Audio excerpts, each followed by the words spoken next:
Hello everyone, Aaron here. The crowd wanted a sign from Jesus, never realizing the sign was standing right there in front of them. And a bishop named Apollinaris got driven out of his own city again and again.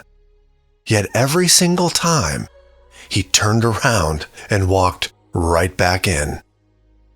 For those of you looking for our traditional Catholic prayers, the link is in the description, and I'll drop it on screen at the end of this video.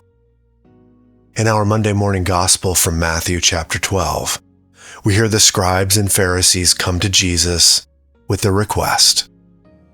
"Teacher, we wish to see a sign from you." He said to them in reply, "An evil and unfaithful generation seeks a sign, but no sign will be given it except the sign of Jonah the prophet.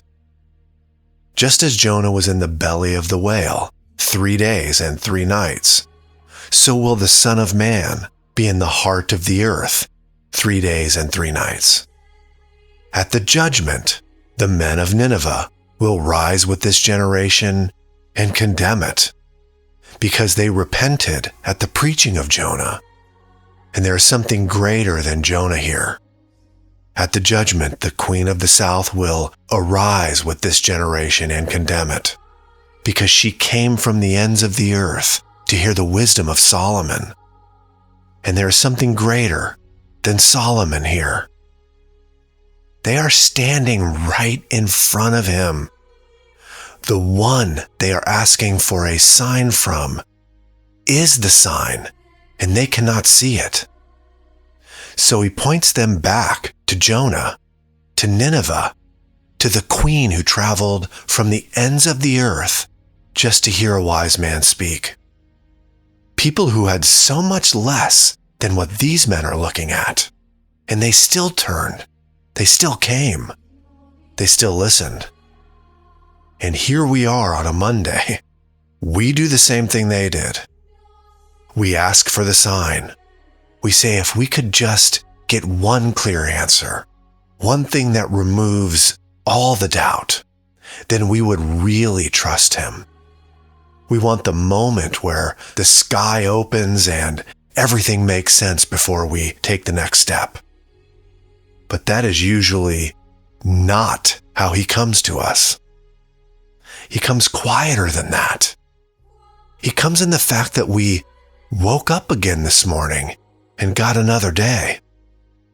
He comes in the person who texted you back when you thought no one was thinking about you.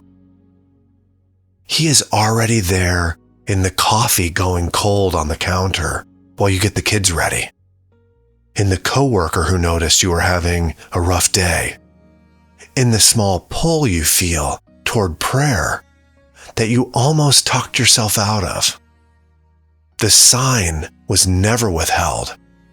We just keep looking past it for something bigger. The men of Nineveh repented at the preaching of Jonah, and Jonah was one reluctant man with the hard message. What we have been given is so much more than that. We have the Son of Man himself, 3 days in the heart of the earth and risen. And that same risen Lord meets us at the altar in the Eucharist. That is the greater thing standing here. Not a sign pointing to him from a distance, but him given to us, close enough to receive. Maybe today the invitation is just to stop asking for proof and start receiving what is already given. To answer the small pull toward him instead of waiting for the big one. He is right there in the ordinary hours, asking us to notice. Now we turn to today's saint. Saint Apollinaris came from Antioch, the same city where St. Peter had been the first bishop. Tradition holds that he was a disciple of Peter himself, and that Peter is the one who sent him north into Italy to bring the gospel into Ravenna. So when Apollinaris arrived, he wasn't going somewhere familiar. He was going into a pagan region as a stranger. carrying a message most of the people there had never heard. He started preaching Christ and preaching the resurrection, and people started to listen. Converts came. Tradition says he worked miracles that backed up what he was saying, and word spread. He became the first bishop of Ravenna, which sounds like an honor, and in a way it was. But it also made him a target, because as his influence grew, so did the trouble. The local authorities noticed him, and what followed wasn't one dramatic arrest and one clean ending. It was years of it, repeated arrests, brutal treatment.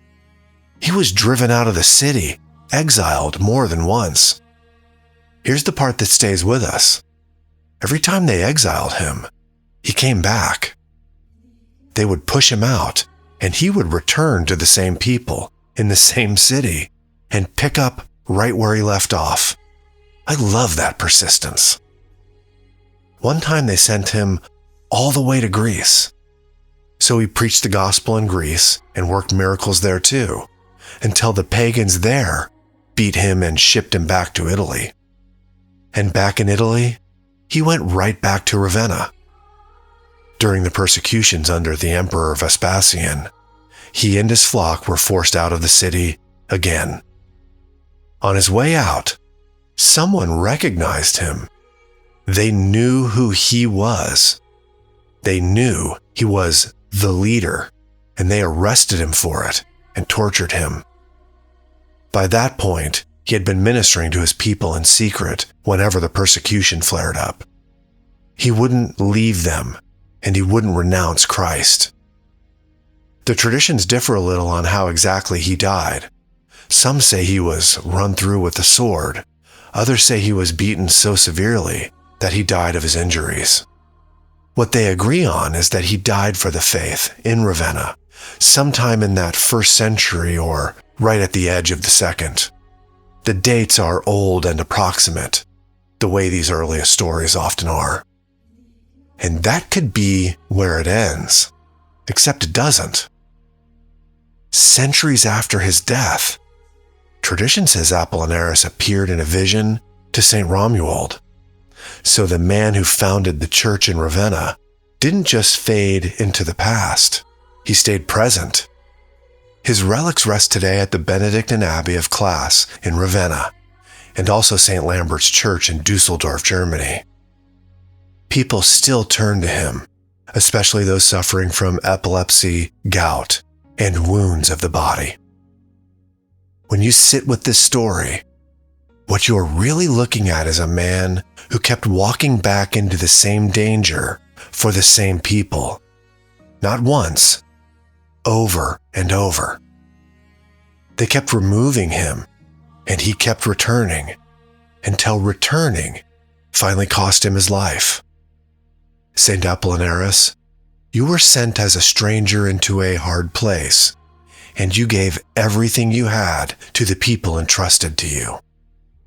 You were driven out again and again, and every time you came back. Pray for us now that we would love the people God has placed in our care with that same stubborn faithfulness. Ask the Lord to give us your courage, your endurance, and your refusal to walk away. Saint Apollinaris, 1st Bishop of Ravenna, martyr for Christ, pray for us. This morning, the Gospel asks us to stop waiting for the big sign and start noticing the one who is already here in the ordinary hours of our day. Apollinaris shows us what that looks like once it takes hold of a life. A man who kept returning to his people no matter what it cost him. He never needed proof held out in front of him because he had already given everything to the one who is greater than Jonah and greater than Solomon. May we carry a little of that same trust into our Monday and receive what he is handing us. Click the link in the center of the screen now, for today's Catholic morning prayers, and I'll see you there. Share your intentions in the comments below, and please like this video to help push it into YouTube's algorithm. God bless.